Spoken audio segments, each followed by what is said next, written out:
au Mexique, tu sais qu'il y a eu, ça a évolué énormément ce coin-là. Moi, j'y suis allée, je pense, ça fait 15 ans de ça. Puis c'était une petite place qui était pas tant américanisée ou c'est pas touristique. C'était ça, encore presque vierge. Ouais. Puis là, ben c'est sûr que tout le monde se parle.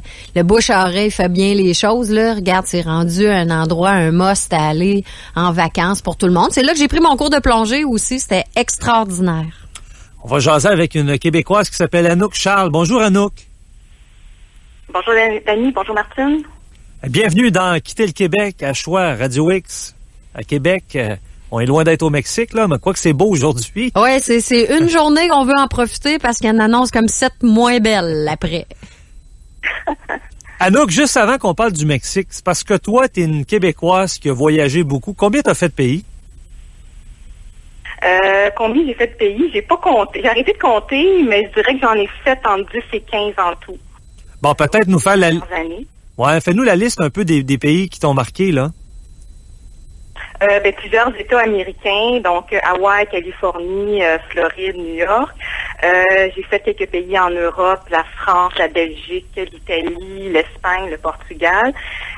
J'ai suivi des cours d'anglais en Angleterre quand j'étais au cégep. Et j'ai fait aussi un peu les Caraïbes, Cuba, Mexique évidemment. Et puis, c'est ça. En gros, c'est pas mal les endroits que j'ai visités. Ah, de ce que je peux voir, c'est très tôt, très jeune. Toi, tu avais le goût d'aventure. T'es une nomade.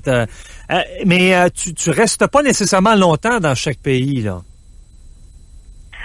En fait, cette fois-ci, on reste à plus long terme. Les autres voyages qu'on a fait, on restait entre 1 et 3 mois selon les destinations. On a fait un mois en Californie, 3 mois à Hawaï.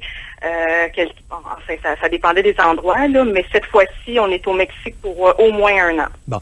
De tous ces États-là ou ces pays que tu as fait, y en a-tu un où ça a été plus difficile de revenir au Québec parce que tu avais un coup de foudre? Avant de parler du Mexique, là. Je dirais Hawaï, ça a vraiment été mon endroit coup de foudre. Je suis allée en 2007 avec mon conjoint, puis ça a été difficile de revenir. C'était vraiment un bel endroit, puis ça a été une superbe expérience. Quand tu dis « on », c'est toi et ton conjoint ou c'est toi et le travail? C'est moi et mon conjoint, surtout, oui, c'est ça. OK. Bon, pourquoi Playa del Carmen? Mexique, c'est immense, là, c'est quand même assez grand. Martine en a fait l'éloge il y a quelques minutes. Ah, il y a Cancun aussi qui brasse beaucoup, là. Ouais. C'est un autre type d'endroit, mais c'est tout aussi beau. Pourquoi Playa del Carmen? Est-ce que vous avez été faire un tour avant en vacances, vous avez un coup de foudre ou c'est du bouche-oreille? En fait, on était allé à Playa del Carmen il y a plusieurs années comme Martine, là, c'était en 2001 si je me souviens bien. On avait visité la Riviera Maya, la Playa del Carmen. C'est vrai, ce que Martine dit, à l'époque, c'était beaucoup moins développé qu'aujourd'hui. Donc, je me souviens que je m'étais dit que j'y retournerais un jour à cet endroit-là. J'avais bien aimé le Mexique, la culture mexicaine. Puis, au fil des ans, j'avais entendu parler que Playa del Carmen, ça s'était beaucoup développé, que ça devenait de plus en plus populaire. Et puis, en regardant des sites Internet, j'ai vu qu'il y avait quand même beaucoup d'expatriés qui venaient s'installer là. Alors, ça a un petit peu guidé notre choix pour s'installer. On voulait un pays chaud, mais pas trop loin du Québec non plus, pour pouvoir venir voir la famille ou que la famille vienne nous voir. C'est comme ça qu'on a fait notre choix. Et puis, nous voilà maintenant... à Playa del Carmen, mais en famille, parce qu'on est avec notre fille de 6 ans maintenant. OK, puis dis-moi comment ça fonctionne, parce que là, quand même, j'imagine que tu as besoin d'un visa pour le Mexique. Est-ce qu'on a besoin d'un visa pour le Mexique? En fait, les Canadiens peuvent séjourner 6 mois au Mexique sans visa particulier. C'est sûr, nous, dans notre cas, on travaille à notre compte. On a une entreprise sur le web, sur Internet. Donc, on travaille à distance, mais au Mexique, c'est quelque chose que de plus en plus de gens y font. S'installer dans un pays où le coût de la vie qui est moins élevé, puis travailler à distance, profiter du soleil, et puis c'est ça. Est-ce que c'est, grosso modo, est-ce que c'est un trip d'1 an que vous vous offrez au Mexique ou si jamais il y a le coup de foudre persiste, vous allez peut-être rester là pendant plusieurs années? c'est possible qu'on reste là plusieurs années. Le Mexique, c'est un grand pays. Donc là, on est 1 an à Playa del Carmen. On prévoit visiter d'autres régions parce que le Mexique, c'est vraiment grand, puis c'est différent d'un endroit à l'autre. Donc non, on est quand même ouvert à l'idée de rester à plus long terme. C'est sûr que ça nous intéresse, oui. Comment vous fonctionnez pour l'éducation de votre fille? Là, tu dis qu'elle a 6 ans. Je pense qu'elle va commencer l'école. Je ne sais pas comment c'est au Mexique, mais comme DH disait tout à l'heure, vous êtes des nomades. C'est vrai, là, vous ne devez pas vous promener avec votre poêle, frigidaire, laveuse, ces choses à tous les endroits où vous allez. Comment vous fonctionnez en famille de même? Pour cette fois-ci, ma fille, elle a commencé l'école en première année au Mexique. Elle a commencé fin août. Donc, c'est pas vraiment compliqué. On l'a inscrit dans une école. La plupart des gens qui viennent les expatriés vont inscrire leurs enfants dans des écoles privées au Mexique. Donc, c'est une école, il y a beaucoup d'élèves là issus de d'autres pays, mais il y a aussi des Mexicains. Elle a commencé en août. L'école est en espagnol. Il y a des cours d'anglais. Et puis, elle suit des cours privés d'espagnol avec un professeur aussi. C'est un sujet très chaud en ce moment, les écoles privées ici au Québec. D'ailleurs, on en a fait un débat hier dans le 5 à 7. Est-ce que, parce que de ce que j'ai lu sur ton Facebook, bon, c'est l'argent, les Mexicains gagnent très peu d'argent tous les jours, mais est-ce que c'est très dispendieux d'envoyer sa fille ou ses enfants à l'école privée versus publique? Et pourquoi l'avoir envoyé dans une école privée? Tout d'abord, le système public mexicain, c'est pas le meilleur système d'éducation. Donc, c'est sous-financé, manque d'infrastructures. Au Mexique, c'est vrai que le salaire moyen n'est pas élevé, mais je dirais là que c'est pas mal tous les Mexicains de classe moyenne, disons supérieure, là, ou qui sont quand même de classe assez aisée. Ils envoient tous leurs enfants à l'école privée au Mexique. Il y en a beaucoup. Là, juste à Playa del Carmen, des écoles privées, il y en a, je dirais, au moins une douzaine. Ouais. Est-ce que c'est très dispendieux, là, ici, là, les coûts, c'est autour, si c'est au secondaire, c'est autour de 3 500 $ par année, minimum, avec la subvention de l'État. Ça ressemble à quoi? Parce que c'est 100%, la facture est payée 100% des parents?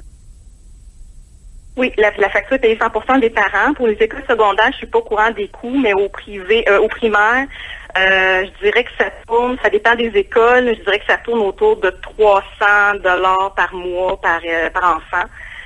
Mais ça varie selon les écoles. Il y a des écoles qui sont plus dispendieuses. Mais en général, c'est au moins 300 $ par mois pour envoyer l'enfant à l'école privée au Mexique. Bon, allons-y sur d'autres sujets. J'ai vraiment aimé lire ce que tu as inscrit. Bon, quand tu dis que les Mexicains gagnent quelques dollars par jour, là, je suppose que c'est ceux qui ont quoi, des jobs non importants ou un fonctionnaire ne peut pas gagner quelques dollars par jour, je suppose? En fait, les Mexicains gagnent pas beaucoup. C'est sûr que dans le Yucatan, puis dans le Quintana Roo, qui sont des États un peu plus où le coût de la vie est un petit peu plus élevé, les salaires sont peut-être un petit peu plus élevés aussi.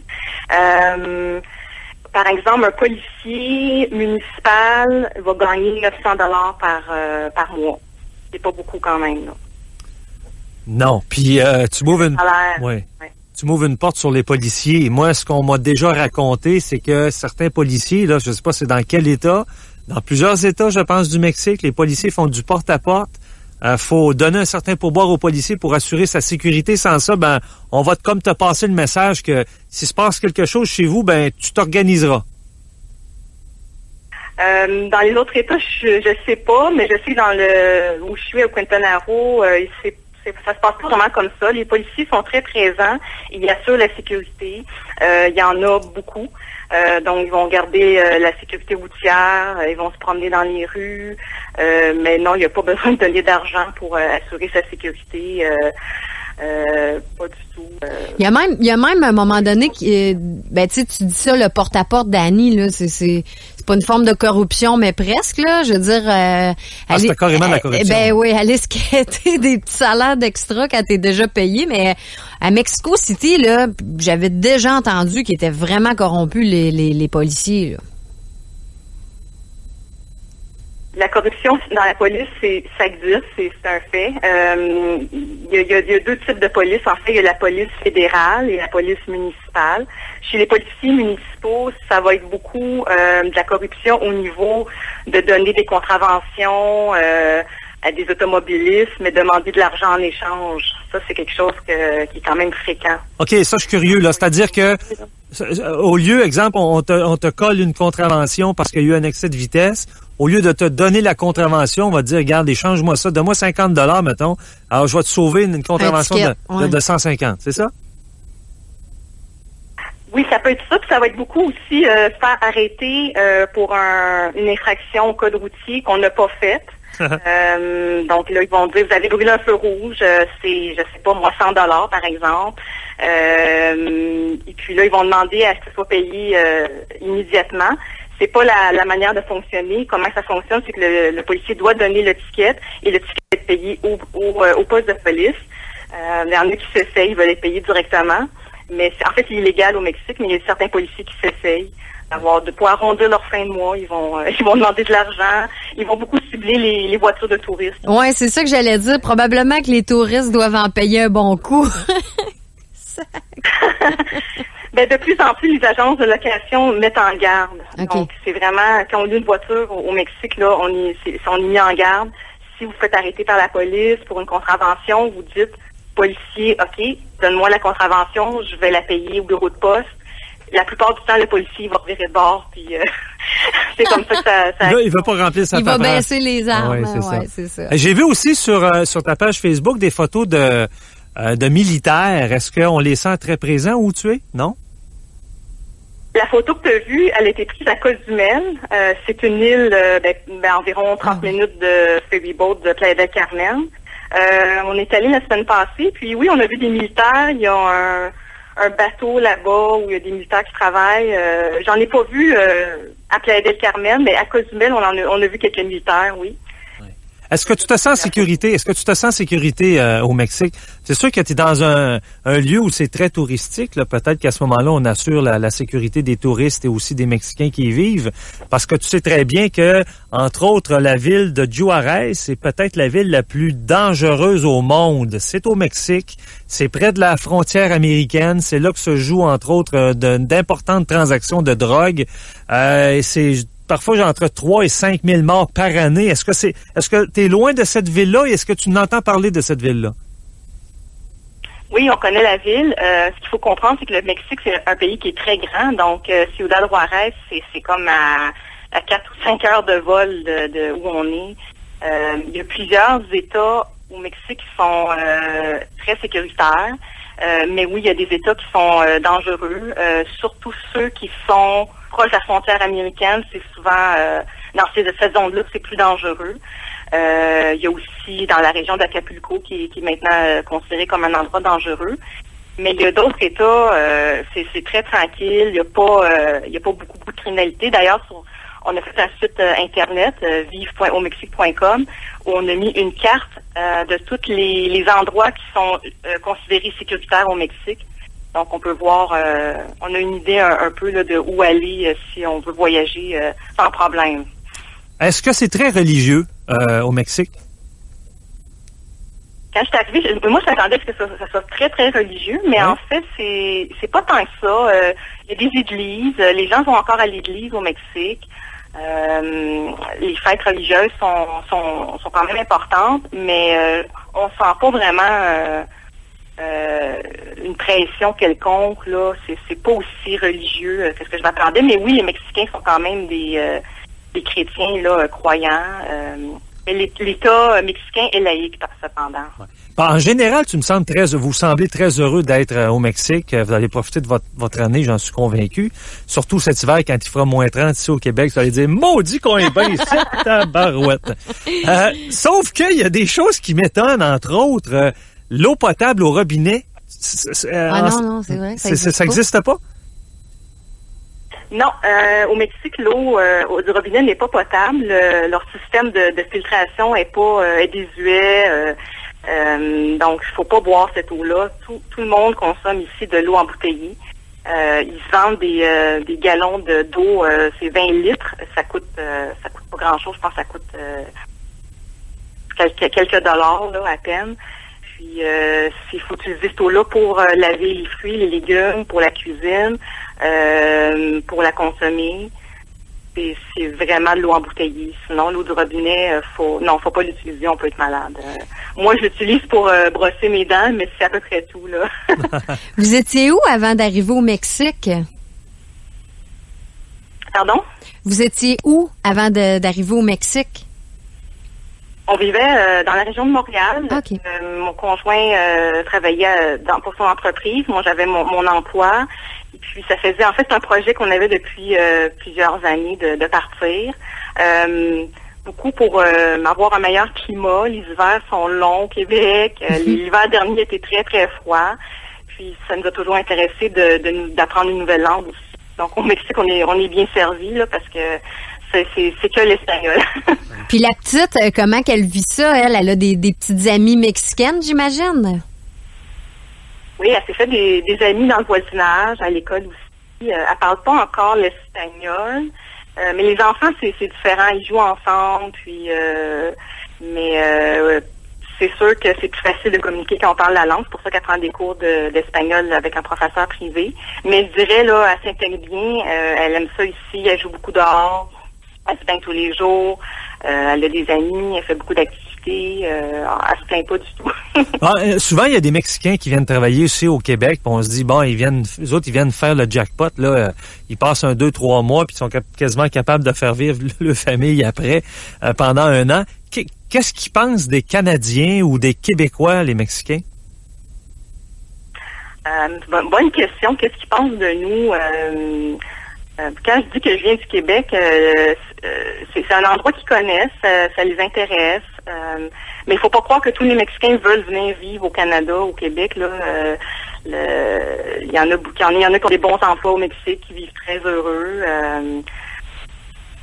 Les travailleurs saisonniers, c'est sûr qu'au Canada, ils peuvent faire de l'argent, puis ça leur permet de faire vivre leur famille, parce que comme j'ai dit tantôt, là, les salaires, le salaire minimum là, est vraiment, vraiment bas au Mexique. En tout cas, ils sont vaillants, ceux qui travaillent ici. Là, on les voit sur l'île sur l'île d'Orléans, il y en a plusieurs. Oui, les fermes sur la rive c'est sud. ça. Puis moi, j'ai une de mes amies qui est mariée à un Mexicain qui, lui, il habite au Québec. Ils ont une petite famille, puis les enfants sont vraiment mignons. Là. Mais tu le vois que c'est des personnes très vaillantes, puis qui s'adonnent bien avec les gens. Tu sais, c'est des bonnes personnes, les Mexicains. En tout cas, ils ont l'air de ça. Ils ont l'air de ça. Ils sont aussi, c'est des personnes travaillantes. Il y a beaucoup de... Il y a des Mexicains pour faire toutes sortes d'emplois ici. Je dirais par contre que le défaut, c'est que ils sont travaillants, mais au niveau de l'efficacité, c'est pas toujours là. Donc quand on va au magasin, ça peut être très long avant de se faire servir, de pouvoir payer nos achats. On a voulu aussi faire installer une connexion Internet, ça a pris 1 mois. Ça a été bien compliqué. Donc, ils sont vaillants, là, mais l'efficacité n'est pas tout le temps au rendez-vous. Oui, puis tu disais aussi que les Mexicains disent rarement la vérité. Ça pique ma curiosité, ça.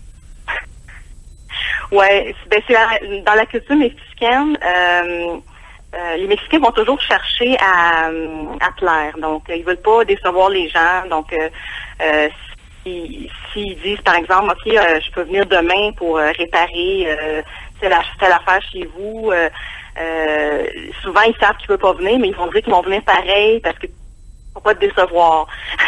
mais en bout de ligne, ils te déçoivent. Oui. Mais en bout de ligne, c'est décevant parce qu'ils sont pas au rendez-vous. Mais en général, c'est un peuple accueillant, les Mexicains. C'est un peuple très accueillant. Ils sont vraiment gentils. Partout où on va, c'est un peuple souriant. Ils aiment ça parler avec nous. Non, on est bien ici. Puis c'est vraiment agréable. Là, dans mon quartier, je côtoie des mamans mexicaines. Puis ça va bien. Non, c'est vraiment un peuple qu'on aime beaucoup. L'essence, faire un plein, 30 $? Oui, l'essence au Mexique, c'est le même prix partout, parce que c'est une seule compagnie, Pemex. C'est environ, ça tourne autour de 1,10 $ le litre. Donc, c'est quand même moins cher qu'au Québec. Là. Combien vous dites? Environ 1,10 $ le litre. Ah, ben c'est parce que c'est à peu près ça ici, 1,40. Ben, 1,40. Ouais, mais 30 on a 30 sous de plus, là, quand même, ça va vite. Non, mais je pensais, moi, je suis certain que ça... tu pensais que c'était en bas de 1$? Oui, je pensais que c'était en bas du dollar. Ça l'augmente à chaque mois. Donc, oui, c'est... c'est un monopole. Vous quand même autour de... Il y a une seule compagnie. Un monopole, mais là, oui, pour le moment, là, c'est la seule compagnie. Là, ils ont annoncé récemment qu'elle allait ouvrir à l'industrie à privée. Donc, on ne sait pas là quel impact ça va avoir avec les prix, là, mais pour le moment, oui, c'est vraiment un monopole. Mais et le prix du litre est à peu près le même partout au Mexique. Donc, un plein d'essence, là, c'est à peu près 30 $. Bon, là, tu es là depuis combien de temps au juste, Anouk? On est arrivé au mois d'août. Bon. Ça fait quoi, 2-3 mois que vous êtes là? Bon. La chose qui te marque le plus, là, qui te surprend, qui te marque le plus depuis que tu es arrivé au Mexique? Je dirais deux choses. Le climat, c'est très chaud, c'est très humide. Quand on y va en vacances, c'est le fun, là, mais à tous les jours, des fois, c'est pas évident. Ensuite, je dirais la conduite automobile. Les Mexicains conduisent vraiment pas bien, donc ça a été un gros ajustement. Donc, beaucoup de klaxons. Oui. Oui. Merci beaucoup, Anouk. Est-ce que la poutine te manque? La poutine, il y en a au Mexique, vous savez, hein. Il y a des entrepreneurs québécois qui ont ouvert un restaurant québécois à Playa del Carmen. Ils offrent de la poutine. Donc, on n'a pas allé loin pour en trouver. Puis, non, je m'ennuie pas particulièrement du Québec. On est bien ici. On verra plus tard. Puis, j'invite aussi les auditeurs, s'ils veulent des informations sur la vie au Mexique.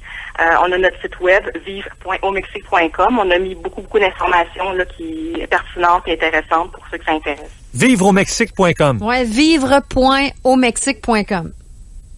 Exactement, vivre.aumexique.com. Parfait. Excellent. Merci beaucoup, Anouk Charles. Très intéressant. Puis ça donne le goût d'aller faire un tour à Playa del Carmen.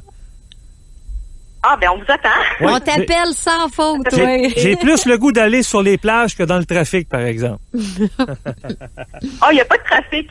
Non, il n'y a pas de trafic dans notre coin. Il y a juste du monde qui conduit mal, mais il n'y a pas de trafic. Okay. Merci bien. Bye-bye. Bye. Bon, ben Martine, tu m'as donné le goût. Dani, faut que tu ailles faire un tour là. Ah oui, j'ai vu la beauté de l'eau aussi. Là. C'est turquoise. Là, oui, je serais surprise d'y retourner, c'est certain. Là, quand tu parles qu'il y a des entrepreneurs québécois qui sont partis d'une shop de poutine, ça, c'est assez impressionnant. Mais moi, j'avais pris mon cours de plongée là. J'ai vu des tortues géantes dans l'eau, des barracudas aussi. Ouais. Puis c'est drôle parce qu'avant de plonger, j'avais demandé au guide, j'ai dit, y a-t-il des requins dans l'eau? Il dit non. Il dit, les requins sont sur la Main Street. C'est juste là que tu vas les voir. Mais ça a été vraiment des beaux moments. Puis honnêtement, je suis contente qu'Anouk soit là parce que si je veux aller dans le sud cette année, je pense que je retournerai au Mexique à Playa del Carmen là, pour aller revivre ça. C'est tellement beau. Hey, bonne fin de semaine. À toi aussi. À lundi, Robbie s'en vient. Bye-bye. Le 5 à 7. Alors bravo. Radio. La capsule événement, une présentation de réfrigérationnoël.com. Avec l'automne et la saison froide qui s'installe, vous voudrez certainement rester au chaud. Chez Réfrigération Noël, on vend des systèmes de chauffage. Dans le résidentiel, faites confiance au leader de la climatisation au chauffage à Québec. Demandez une soumission au réfrigérationnoël.com. Capsule. Radio X. Capsule événement. Faites vite profiter de la prévente du massif de Charlevoix qui vous fera économiser sur votre abonnement de saison. Puis en plus d'être à seulement 1 heure de voiture de Québec, au massif, vous arrivez directement au sommet de la montagne. Mais vous restez enfiler vos skis et profiter de la neige. L'hiver est proche, le massif aussi. C'est l'événement porte ouverte samedi le 4 octobre. Bricoleurs et travailleurs, découvrez Confiant, le plus grand centre d'expertise en santé et sécurité à Québec. C'est au 909 Pierre-Bertrand. Vêtements, bottes, équipements, formation. Confiant répond à tous vos besoins. Avec Confiant, souriez, vous êtes en sécurité. 909 Pierre-Bertrand, on vous attend. Le 5 à 7, une présentation de Boucher-Lortie. Boucher? Quoi, Lortie? Quand tu marches à la maison avec tes bottes de pluie pour pas mouiller ton bas de pantalon, c'est pas normal, ça? Non, c'est pas normal. 418-623-2323. Boucher, Lortie, on est de service. Sunwing.ca Vivez la différence Sunwing lors de vos prochaines vacances. Profitez d'un verre de champagne, de repas bistrot frais et chaud avec vin, de serviettes chaudes et du divertissement en vol offert par Sunwing Airlines. Choisissez un hôtel de notre collection adulte offrant des restaurants à la carte et des spas renommés. Réservez maintenant pour économiser jusqu'à 40% sur vos vacances pour adultes seulement. Vivez la différence. Une exclusivité sunwing.ca. Conseil d'administration Yum Yum, mardi 10h. Ah non. Qu'est-ce qu'il y a? Claude est parti à Toronto puis a oublié ses clés ici. Fait que c'est lui? Ah, bonne idée. Yum Yum, dans les patates depuis 1959. Usine Yum Yum, lundi 8h. Puis, pour les vacances? On va en Italie. Ah, l'Italie. Combien de temps en avion, ça? Ah, je sais pas, on y va en auto. OK, ouais. Yum Yum, dans les patates depuis 1959. Réunion des ventes Yum Yum, mardi 10h. Michel, j'ai un trou de mémoire. C'est quoi dimanche en anglais? Diamonds. Merci. Yum Yum, dans les patates depuis 1959. Depuis 50 ans, Pizza Salvatore sonne à votre porte pour vous livrer rapidement la meilleure pizza. 50 ans à vous offrir un goût réconfortant et à combler l'appétit de toute votre gang. Pour vous dire merci, la large garnie est à seulement 11,99 $. Pizza Salvatore, moins cher et fier de l'être. Objectif sécurité. Depuis le 1er octobre, des radars photomobiles peuvent être en fonction dans la région de la Capitale-Nationale, à Sainte-Catherine-la-Jacques-Cartier, sur une partie de la route de Fossambeau, et sur la route 138 à Beaupré, à Sainte-Anne-de-Beaupré et à Saint-Tite-des-Quais.